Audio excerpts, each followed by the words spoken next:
മഴ മുന്നറിയിപ്പിലേക്ക് പോകാം. എന്താണ് മഴ സാഹചര്യം, എവിടെയൊക്കെയുണ്ട്, പ്രേക്ഷകരുടെ നാട്ടിലൊക്കെ മഴയുണ്ടോ എന്ന് കമന്റ് ചെയ്താൽ നമുക്കത് പറഞ്ഞു പോകാം. ഇവിടെ നേരിയ ചാറ്റൽ മഴയുണ്ടായിരുന്നു, ഇപ്പോൾ തെളിഞ്ഞ കാലാവസ്ഥയാണ്. ഏതായാലും സംസ്ഥാനത്ത് ഒറ്റപ്പെട്ട മഴ തുടരുമെന്നാണ് നമ്മുടെ സാന്ത്വന റിപ്പോർട്ട് ചെയ്യുന്നത്. നാളെ 7 ജില്ലകളിൽ യെല്ലോ അലേർട്ടുണ്ട്. ബീഹാറിന് മുകളിലായി ന്യൂനമർദ്ദവും രാജസ്ഥാന് മുകളിൽ ചക്രവാത ചുഴിയിൽ സ്ഥിതി ചെയ്യുന്നതിന്റെ സ്വാധീന ഫലമായാണ് മഴ ലഭിക്കുക. 40 കിലോമീറ്റർ വേഗത്തിൽ കാറ്റ് വീശാനും സാധ്യതയുണ്ട്. സാന്ത്വന സാജു ചേരുന്നു തിരുവനന്തപുരത്ത് നിന്ന്. സാന്ത്വന, ബീഹാറിന് മുകളിൽ ഒരു ന്യൂനമർദ്ദമുണ്ട്, രാജസ്ഥാന് മുകളിൽ ചക്രവാത ചുഴിയുണ്ട്. അന്യസംസ്ഥാനങ്ങളിലാണ് ഇതൊക്കെ, പക്ഷേ ഇതിന്റെ ഒരു പ്രതിഫലനം നമ്മുടെ ഇവിടെയും കാണുമെന്നാണോ പറയുന്നത്? മഴ എപ്പോഴാണ് കനക്കാൻ പോകുന്നത്?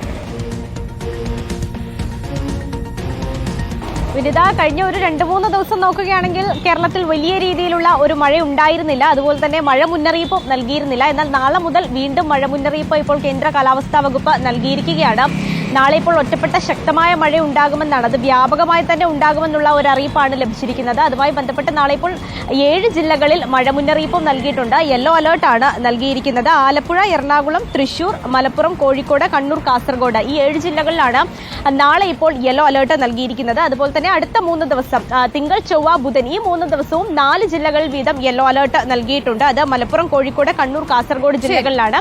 തിങ്കൾ, ചൊവ്വ, ബുധൻ ദിവസങ്ങളിൽ ഈ 4 ജില്ലകളിലും യെല്ലോ അലേർട്ട് ആണ് നിലവിൽ നൽകിയിരിക്കുന്നത്. അപ്പോൾ മഴ തുടരാൻ തന്നെയാണ് വിനിത സാധ്യത. ശരി സാന്ത്വന, ഏതായാലും പ്രേക്ഷകരുടെ ശ്രദ്ധയിലേക്ക് നാളെ മുതൽ കുടയെടുത്ത് ഇറങ്ങിയാൽ മതി. ഇന്നിപ്പോൾ മുന്നറിയിപ്പൊന്നും ഉണ്ടായിരുന്നില്ലെങ്കിലും പലയിടത്തും മഴ ലഭിച്ചിരുന്നു എന്ന കാര്യം കൂടി